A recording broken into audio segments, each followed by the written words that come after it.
Uh, what is cargo consolidation? This is when a number of small shipments, number of beginners that are beginning to trade with few packages, and there could be more than 2, 20, 30. We've seen a number of them reaching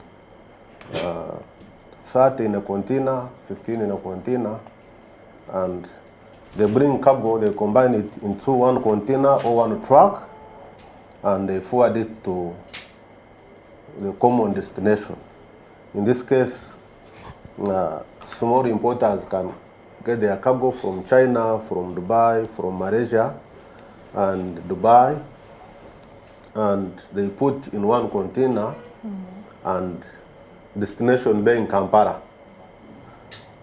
or Jinja, and in this case, the 5 bonds that have been allowed to handle the consolidation cargo are all based in Kampala. And so you cannot have a consolidator bringing goods now that he has goods of Mbale or Jinja. No, it has to be a common destination, a common general goods bond, say Liberty, Good Brothers, and all that. So they share the same container, they share the same destination. And these are small traders, because you find there are many, about 20 or 30. And we want to encourage people that they should not fear business, they should not fear to import, they should not fear to trade, since there is this module, there is the channel of helping these small importers. They can come and they'll be helped by the consolidators and pay taxes. They are regulated by Commissioner Customs. The Commissioner Customs, Uganda, is the one that has allowed these bonds to operate, and the one that my colleague had talked of. That is Liberty and Bastra and the rest. A number of them are applying to handle consolidation cargo, but we are viewing there are some parameters that they have to fulfill. But we want to thank them indeed for the great work they have done, because they would help people who would not manage a container. They cannot manage a container from China up to Kampala, but when you team up with Maria Cargo, you find there are other of your size. There are clients of your size. You've been in a container like 15 people, and you are able to deliver the goods at multiple. But again, this does not rule out following the procedures of customs. You must have the documents. You must have the house bill yourself to give. You must have a house bill. You must have your packing list. You must have your invoice. And the consolidator himself, of course, will make a worksheet. That will be a professional consolidator. You have a clear worksheet showing all the clients that are within in the container, so that you don't have any problem. And that's what can bail you out when it comes to DPC. Say you have excess, or there are goods that are not declared. And this time where we are going, when we get someone with undeclared items under consolidation, the penalty has been put higher. And so we encourage the consolidators to sensitize the people. We encourage the consolidator to sensitize the people that have put the goods in the container to have the correct documents, the packing list, the invoice, and then they can make correct declaration. Or else the law will be followed. But we want to appreciate them. They have done a great work. We've not had any challenge. We've not had any challenge with them. As we go on, consolidators are going to be licensed by the Commissioner Customs, and then they will follow some parameters, and those that will not fulfill will not be licensed as consolidators.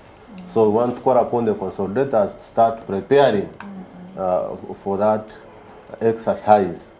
Of course, number one, they have helped us, especially as I said, they help smaller consolidators on the reduction of the costs. You may not manage to transport the container from Mombasa here, but when you are under consolidation, you pay less money. You will save some money on the transport, and even the risks will be reduced so that the cargo will reach at the intended destination. Okay. I think I would end. I want to say thank you, and thank you, viewers. God bless you. Okay, thank you very much, Canon Rauka. You kept mentioning consolidator, and you kept hinting at some of the roles they are supposed to play. But what is the overall definition of a consolidator? Who can you define as a consolidator? Because I don't think someone just... A consolidator is a person who will come up like Madam Omoding yourself, and you are able to receive people's cargo. You have an office, you are a licensed taxpayer, you will receive multiple small importers, and then they will come with the intention that of importing, and that they have imported their cargo, and then they give you what they have imported, and then you collect it from the place of origin, you put it under one container, and you make a declaration. That's the bill of lading, the main bill of lading, and you bring the cargo to the destination. So it's known, and they are known by the Office of the Commissioner of Customs, and their work is to bring out cargo of different importers. And those different importers have their own teams. They are not paying under the owner of that major bill of lading. He will give house bills to different importers. There could be about 3, there will be about 10 or 20. Each one will have its own house bill, and they are indicated on the bill of lading. Meritons will be attached, and even yours, and so, all are accommodated on the main bill of lading. And the main bill of lading will be declared by the consolidator, and the shipper will give that bill of lading, and so is the one responsible to bring the cargo from origin to destination. Now up to Mombasa, from Mombasa up is the one that makes a declaration WT8 and a T1. But on reaching the bonded warehouse, then after the verification on IM7, because IM7 is WT8 is auto-converted into IM7, and that's when each client will have his goods. But verification is done on one document called IM7, and at the declaration of IM4, each person under consolidation will make his own declaration and pay taxes. But we'll be using one VA on IM7, and is that very VA that is used on document check in DPC. I think that is it. Okay. Other colleagues can, other colleagues, yeah. But we are insisting that each person in the container will have his own TIN, and that would help us also in domestic taxes. Because if we say we clear under one container leader and they pay taxes on that, then we are going to miss domestic taxes. They will not follow them up to pay the domestic taxes. Yeah. Okay, thank you very much, Canon. Edmund, you want to add something? Let me add something before we get Lillian to tell us what the association is about and how they do their work right off from the exporting countries. I'm just actually supplementing what Canon has just said. Okay. The consolidation element begins from the exporting country.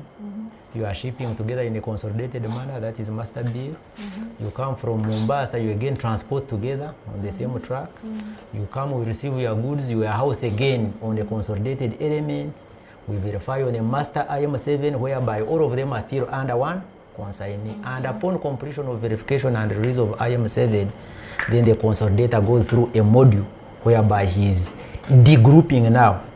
I may call it degrouping. Now he's breaking the bulk The way he was consolidating when he was loading into the truck, he's loading in for A, B, C, D. At the ship, he's bringing it as a consolidated as one shipment. On the truck, one shipment. On the verification, it's like one shipment. Now he goes into making it again back to the original state of different owners. So upon the grouping, where we normally call it kind of change of ownership, because remember, the consolidator by se is not the owner of the cargo. He's just a mere carrier, a mere shipper. That's why we say when you are going to pay taxes, he doesn't know even the taxes you are going to pay. The different implication of taxes, he says, at payment of taxes, each and everyone should mind on himself. Then their clients are able to lodge home consumption entries and pay taxes individually. So if there is any seizure, the seizure is not bulk. The offense will be tagged to an individual importer on his own. If there is any query of some of the lacking elements on an IM4, each and everyone will answer on his own. Currently, we have an MOU, Memorandum of Understanding, between Cargo Consolidation and URA, and we have the parameters and the guidelines that are helping us operate. But at the moment, that is the summarized process in as far as consolidation is concerned, and more insights will be given by our colleague. Okay, thank you very much, Edmund, for that supplementation. Now, just like the consolidator brings together the exporters, the importers under an umbrella in a container, the consolidators equally have an association, the Uganda Cargo Consolidators Association. And in the studio today we have a special guest. We have Madame Lilian Onyango from the Uganda Cargo Consolidators Association to help us better understand what is their role as an association and how do they manage the people that subscribe to their association. Welcome, Lilian. Thank you very much, Madam Moderator. Thank you to my colleagues who have done justice to the concept of consolidation. And I'm glad to at least understand that we're on the same page when it comes to consolidation, with especially our major stakeholder, URA. My name is Lilian Musana Onyango. I'm an executive member of the UCCA, which is the Uganda Cargo Consolidators Association. I am basically going to be sharing with you people how the association works, especially in regards to the topic that we are dealing with today. So we have an association that came into play. The idea started all the way in 2016, and it was majorly in answer or in response to the challenges that many traders were facing, and also the challenges that URA was facing at the time, which was the concept of container leaders. The idea of consolidation did not just start yesterday. It was simply formalized by URA as early as 2015, but dating back almost 10 years, Ugandans have always been doing consolidation. It's only that they have been doing it very informally, and they have been bearing all sorts of risks, and they have been exposed to all sorts of problems, because if something is not formalized, you're going to find that very many imposters, very many manipulators play in that space, and it's to their advantage, not to the trader's advantage. So UCCA came into play to formalize, to regulate, to organize the then freight forwarders who were doing consolidation. And we started off with about 30 companies. That was pre-COVID. Or about 30 to 35 companies, which has greatly come down because of the effects of COVID. And these freight forwarding companies, consolidators are largely freight forwarders, but they have taken a niche of consolidating cargo. They bundle small volumes of cargo into a particular container or a truck with a similar destination. But the cargo that is bundled belongs to multiple owners, multiple importers or consignees. So because traders were exposed to risks of various freight forwarders, there was no there was no procedure set in place with URA to handle these kinds of cargo. There was no set procedure even with the freight forwarders to handle this kind of cargo.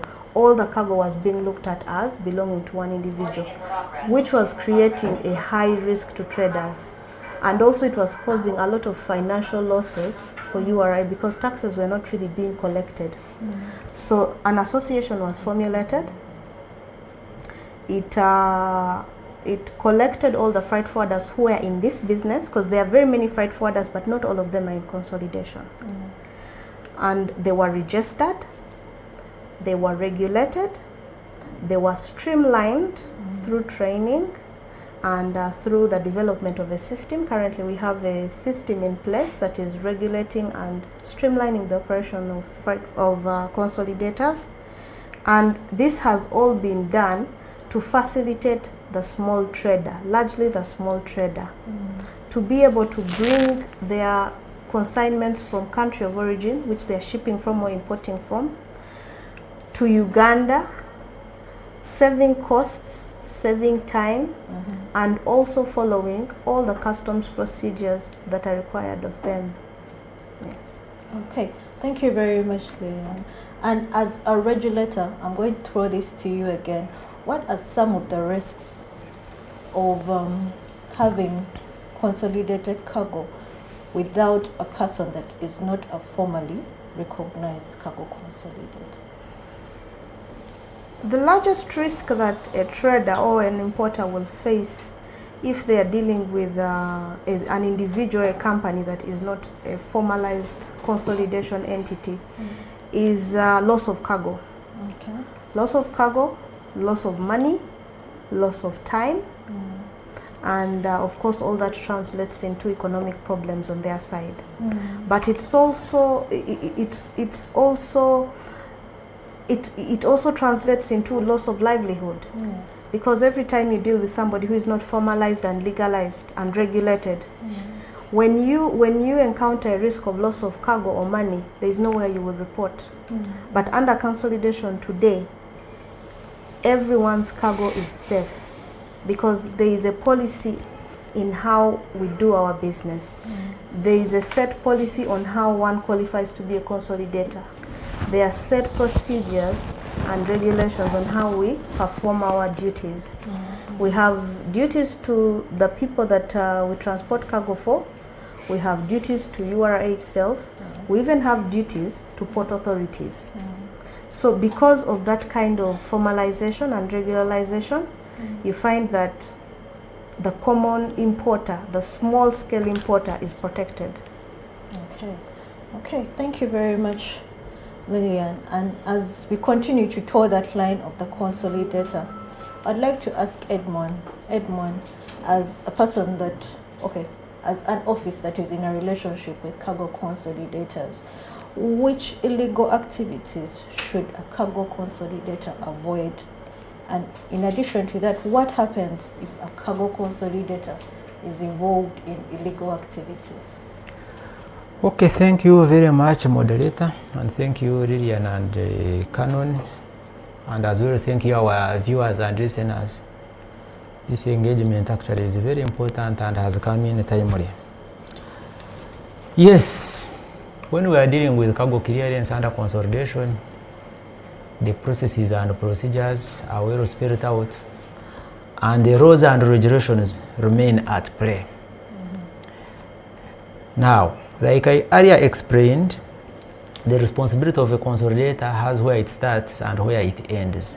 So there are some aspects that will automatically fall on the individual importers. There are some aspects that will fall on the consolidator, him or herself. By the way, basically I think a consolidator is always a firm. Yes, it's a farm. It's always a farm. Currently there are farms which are registered, so they go through the modalities of registering a farm. So if something happens while cargo is along the way, for example from Maraba coming to the bonded warehouse, the truck disappears, then it's a consolidator who is aware, because at that particular moment he's deemed to be the owner. Because anyone in possession of the cargo at any given point is deemed to be the owner. So while cargo is in transit, the consolidator is duly responsible While cargo is on the ship, the consolidator is duly responsible.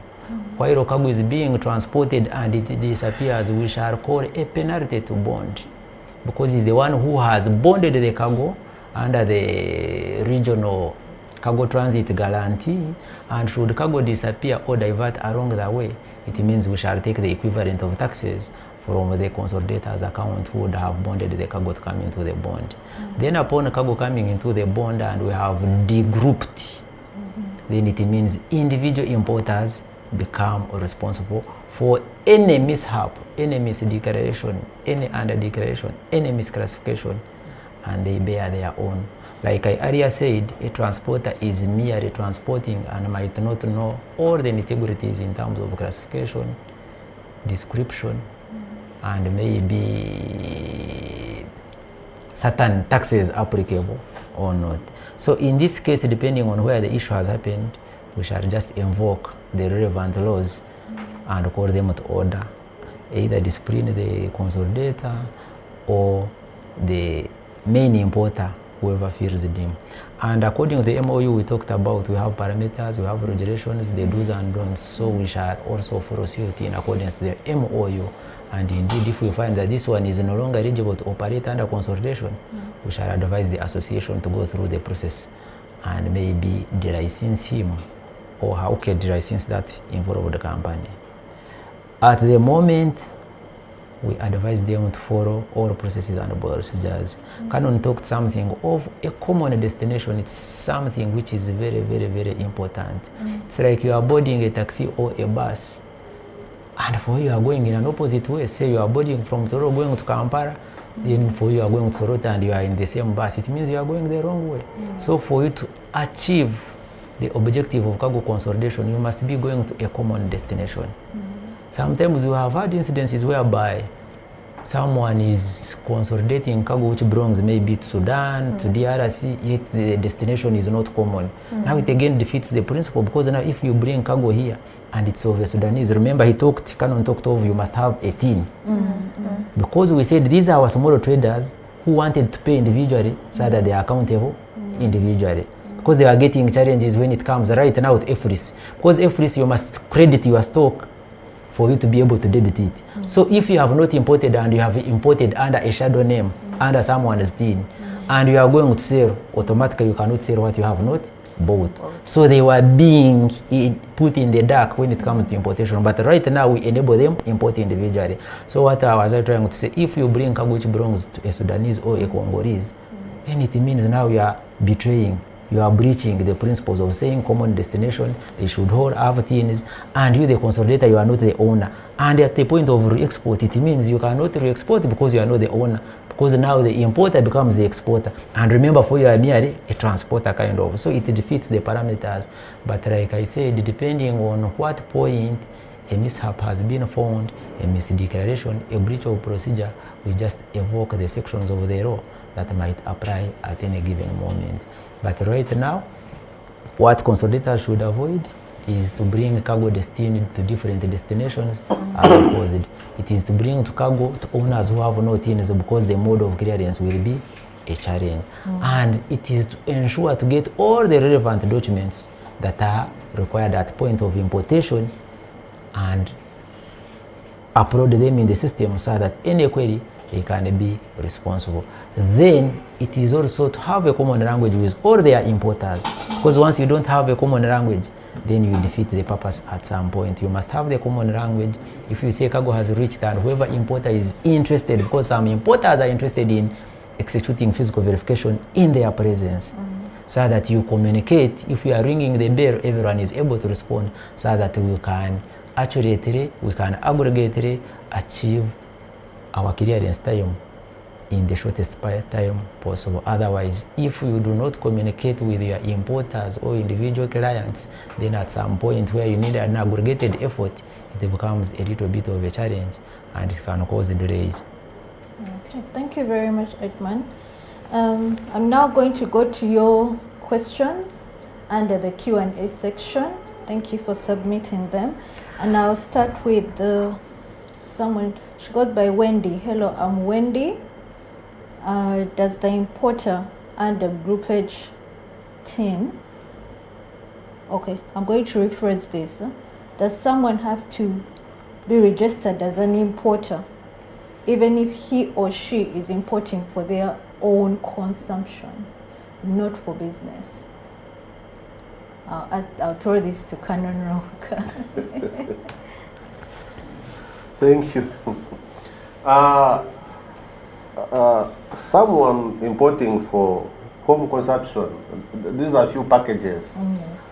There are a few packages, and we call them personal effects. These are personal effects.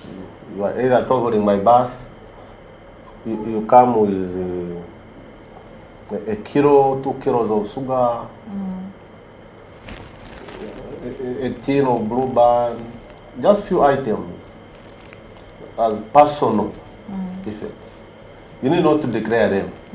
Those are very, very few items, and they are not for business. You can't tell me you are importing 2 kilos of sugar. You travel to Nairobi, you are coming with 2 kilos of sugar or a bar of soap, and someone would say it's for commercial purposes. It is not for commercial purposes. But when we are seeing you with cartons of Blue Band, 3. You can't take 3 cartons of Blue Band in your home for consumption. How long will you keep them? You see, something that is of no commercial value really would be, that is a personal effect. You need not have a tin, and you don't declare it. It is just something small. You are carrying it in your bag, either via the bus, at the bus terminal there, or the airport. You need not have a tin, because you are not making any declaration to customs. You are not making any. Tomorrow you will not file returns. You have not sold anything. It's when you sell things in the shop, in Chikobo, in Nakasero, that you have books of accounts, and then you are making profits. You are able to file and file returns to domestic taxes. So similar at importation, you need not to be inconvenienced. It is just something small. You are carrying few items. You don't declare, they are not of commercial value. But if it is of commercial value, then you need a tin, and you declare at the bus terminal. You not bring goods that have no commercial value via consolidation. You may not. Okay. These are people that are doing business. Yes. People in consolidation are business people. You know, a container, we have a 40-feet container, a 20-feet container. You can't bring few consumables for. And so those that bring under the container, under consolidation, we expect them to have the tin, and then declare taxes. So I wanted to add something when she was talking, and Edmund, of any violation of customs procedure. Of course, the penalty will be there, and at this time we want to encourage consolidators to exhibit high levels of integrity when they are making these transactions, when they are making the declarations, so that there is transparency all over. We had challenges in DPC, we had calls, we had to intervene. Why should one? Of course, one comes in a container has. We may not hold the entire consignment. We don't hold the consignment under consolidation because of violation of customs procedure. Because one has some excess. Edmund talked of it. We just deal with an individual. Out of 20, out of 16, we deal with that person. And he has to, the items definitely are seized and pays the penalty and all that. We expect, as Edmund said, that it starts at exportation. We expect transparency at exportation, so that we get to know what has been put in a container, and then the documentation will retire with what is, the documents will retire with what is in the container. We are emphasizing on transparency, exhibiting the levels of integrity, because so long as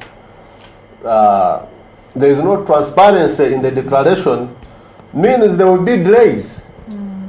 Because people will go through offense procedures. There will be more there will be fines. And we want to tell colleagues that we will not really allow any form of compromise, because it is at both sides. The declarant, the consolidator, and the customs officer.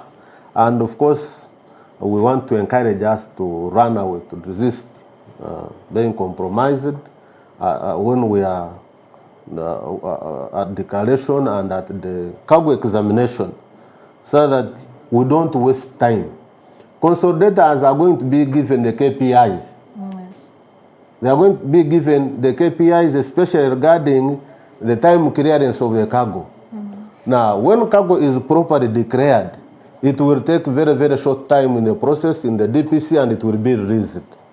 And at a certain time, your consolidator will see your cargo taking a week, taking 2 weeks. Now we cancel you. We cannot allow clients to suffer because of consolidation. Okay. You see, we cannot. And so long as there is transparency in the declaration and in the cargo examination, physical examination of the cargo, it will also go faster through DPC. So that's what I wanted to add, that really let's stand up to be clean, as the word we used the other day when we were meeting, that we be clean here and there, and then we shall move on. Okay. Thank you. Thank you very much, Canon. Our time is fast spent, but I first need to ask the madam from the Uganda Cargo Consolidators Association, Lillian. Someone asked, why are there still challenges with businessmen getting their cargo, yet cargo consolidation is in place? That is a very broad question, because there are different reasons why traders or importers are not getting their cargo in time. And it may vary from URS side, from the importer's side themselves, and also from the freight forwarder's side or the consolidator. Because we must agree that not all consignments or not all cargo comes in under consolidation. So currently under consolidation, we have timelines. We have procedures and timelines, and these timelines are to ensure that within a week, all consignees have received their cargo, or within the shortest period of time, which is now 48 hours, every taxpayer or every trader and importer is able to pay their taxes. Whether they choose to pay them on time or not, that is on their side. On the URS side, under their procedure and their processes, a lot has been done to fast track these processes. So it would do justice to the question if we understand what was the form of that person's importation. Did they import under consolidation, or did they import under full container load? Because consolidation is largely less than container load importation, where you have small cargoes bundled together with a similar destination, which is what Mr. Milton said, a common destination, and these cargoes are belonging to multiple people. So the delay of cargo will depend on the mode of importation you chose. Did you actually import under a formal consolidated company, or did you import under a container leader or under any other form of importation? Because as much as consolidation is in place, even the rest are still functioning, and that is the biggest risk that we are facing. And those are some of the challenges that consolidation and formalizing it today is trying to respond to and improve. So the question is a bit, it's vague. It's very vague. Okay, so maybe I'll throw this other one to you. It's from the same person. The person says, please highlight on the consolidation process from the country of origin to when cargo is handed to the individual owners, including but not limited to the costs involved and how they are calculated. Okay, thank you very much. Basically, this is going to be an explanation of the entire process flow of consolidation. First of all, to be a consolidator, you must fulfill certain obligations and certain perimeters. For instance, you must have presence in the country of origin, the exporting country, which is in our common language, which is China, Dubai, Turkey, anywhere where cargo comes from. You must have physical presence there that is legitimized. So you cannot be in that country and you're not formalized. So those are some of the criteria even the association will look into in order to accept you under the group of consolidators. So we have presence at the country of export. We have presence in the country of importation, which in our case is Uganda. You must be a freight forwarding company. You must have you must be registered under the Cargo Consolidators Association and adhering to the rules and regulations of the association.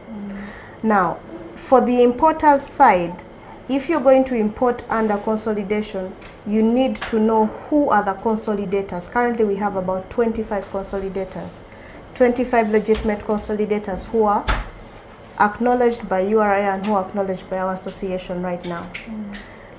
An importer is expected to provide a legitimate consolidator with cargo at their warehouse or at their supplier's premises, because we have different terms of freight forwarding, EX Works or FCA, whereby we can either pick the cargo from your supplier or you can have your cargo delivered at our warehouse. If cargo is delivered at the warehouse, the importer is expected to provide all the relevant documentation in regards to this cargo. For instance, all the invoices, the packing lists, and the proof of payment if they are available. If there is lack of information or the information is not conclusive enough for customs operations, you can give the information verbally and it will be recorded, because it also helps, because we understand under consolidation that some of the cargo is undocumented. Some of the documents are lost during the procurement processes, but we need the documents or we need the relevant information that pertains to the cargo you're giving to us. When cargo is received by a consolidator, it is supposed to be acknowledged. We acknowledge receipt of cargo, but we do not verify, because we do not have that in our mandate. We acknowledge that cargo has been received with a delivery order. We acknowledge the packages and the description of the cargo. And then we prepare you. A consolidator will sensitize the importer on their expected customs obligations and the requirements, or what is expected of them by customs. Because we go through different customs authorities, from country of export to through transit, finally until Uganda. So we prepare them, we sensitize them, because we need documents, we need information, there are laws to adhere to, there are procedures to adhere to, depending on the cargo that has been assigned to us.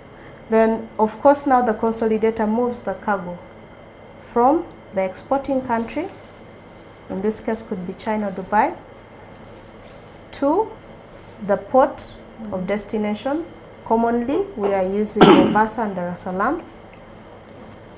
And then when we get to these ports, the consolidator has the role and responsibility of making the first declarations to URA.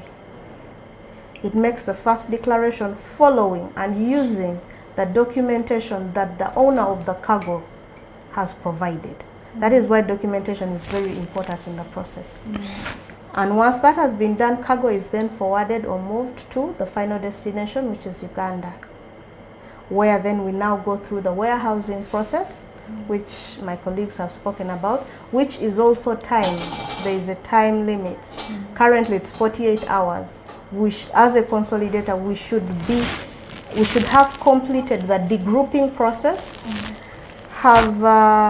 we should have reconciled the cargo that we have brought in with URA, and once the findings have been finalized under IM7, we later degroup and assign every individual importer or consignee their rightful cargo, plus all the documentation that is required. For instance, the house bill of lading, already they have the import documents, their commercial documents, which is their invoices, packing lists, and proof of payment, for them to be able now to do their final tax clearance.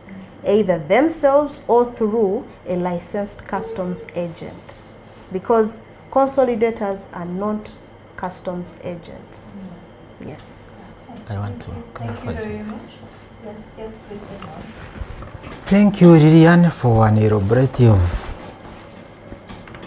aspect. I wanted to shed more light on the first question of where a trader is expressing days and what. Indeed, Lilian tried to bring out, but I'm trying to make it more clear in a way that in her presentation she said formal and informal groupage. Right now we know it as groupage. Yes. But within groupage, you have the formal and the informal.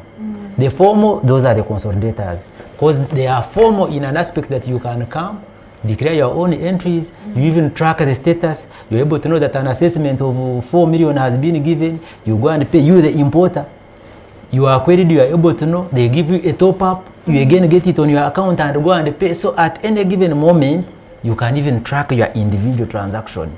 Even if you call any person and whom you know, you just say my TIN is this, please confirm my status of clearance. But the informal aspect is where we have a lot of challenges. And most traders outside there, for them, they will say my cargo. Between me and you internationally, we know that the title of ownership is a bill of lading. So once you don't have a bill of lading that indicates your name, even if you are saying my cargo, legally you don't have a cargo.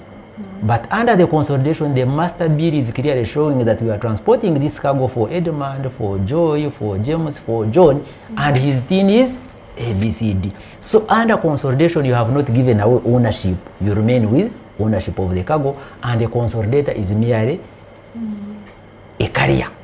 Now, under the other informal groupage, like I said, we shall be 20. They look into a container, they say who has more cargo, it's Edmund. Let us put all our cargo in Edmund's name. It's like now you have given away ownership at that particular moment. So when that cargo reaches here and it's dead in one reason or the other, because here in most cases you find that container leader is the one who pays tax, is the one who is receiving all the messages, is the one who is being queried. He's the principal owner, he has the TIN. So you who is the owner, indirectly or in the back end, you can't be able to know even how much you are paying. Sometimes they pay their own money, take cargo into their private stores, then whoever pays, now they release. So sometimes you might not have completed the payment, he keeps on holding your cargo maybe for 2 or 3 months. So in that case, you might not know. So the moment you are in the back end and you do not have a TIN, then it's a little bit hard to say that have been delayed. But under the formal clearance, it's transparent, we can track you from one point. I will give you an example. I think recently, we had something on social media moving around. My cargo has stayed in URA for 117 days in Zenkoye, blah, blah, blah. It was in Uganda. Now, doing further investigation, we actually, because we tried to find out in our system, do we have this one as an importer? Because if you as an importer through a formal mechanism, you would punch in and you get him as an importer. And you get to know where his container is. So if you are down there in Chikubo, if you are down there in the central business center, and you have given our ownership and you have allowed someone to clear his name as your cargo, then even you lose out the moral authority to come and say my cargo. Because we have had those several traders coming here saying my cargo. When you say where are the documents, he has no document at all. Where is your TIN? Nothing. He has no TIN. So it means each and everything is solely on the mercy of the container leader or the main importer whom you gave our ownership. So we still urge the public that let's do through the formal way whereby you know your TIN, whereby you know the transactions you have imported in a certain year, you know how much stock, how much taxes you have paid, so that you can do eligible business and earn profits and continue doing a business rather than importing where you don't know how much you have paid. Sometimes they even penalize one of them, but all of them are forced to pay the penalty and contribute for one. But in an aspect where you have imported your own and you have your own consignment, a clean one will always remain clean. A transparent one will remain transparent. But the other side, you cannot say I'm clean, you cannot say I'm transparent, you cannot say what.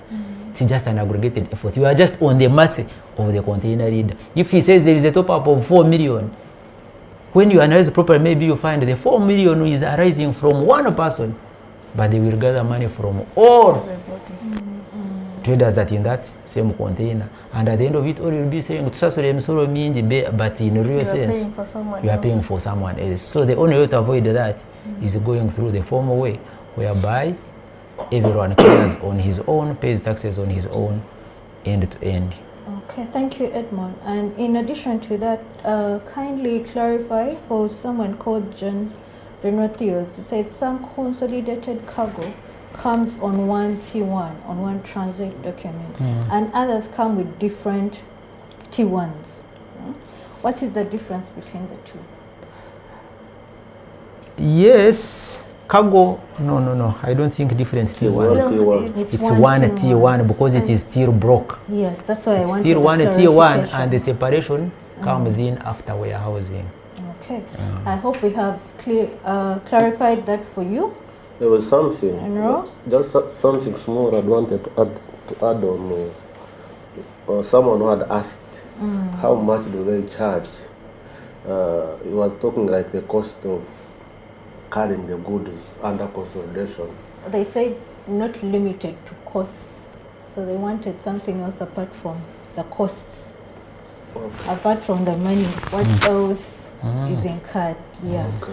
But there's also an umbrella question here. Someone said we are facing a challenge at IM7 level where some regulators tag some items like the National Drug Authority or UNBS, and they take a long time to untag. Since we are consolidators, why don't they tag at only IM4? So these are your... Okay, yes, that's the take home. Yes. We are getting the point, because if we are tagging a consolidated cargo, we are even asking questions someone who does not know. Probably we shall see how we can address this with other agencies so that the tagging can be at an IM4 where you are tagging individual importers, because everyone is supposed to comply on his own. Otherwise, you cannot comply aggregatively. So it's something we have taken note of, and we shall see how to have several engagements with the regulators and harmonize on an appropriate way of handling an individual rather than a group. Okay. Thank you very much. I'd like to thank you all for tuning in. I'd also like to thank my panelists. I'd like to thank Mr. Kanan Rahuka. I'd like to thank Mrs. Musana Lillian, and I'd like to thank you, Edmond Rutevembera, for being here and for such an enlightening conversation. I hope we have demystified the myth that is cargo consolidation. Please do not hesitate to send us follow-up questions so that we can align our webinars to inform you better. Thank you very much for tuning in. Until the next webinar, have a good day.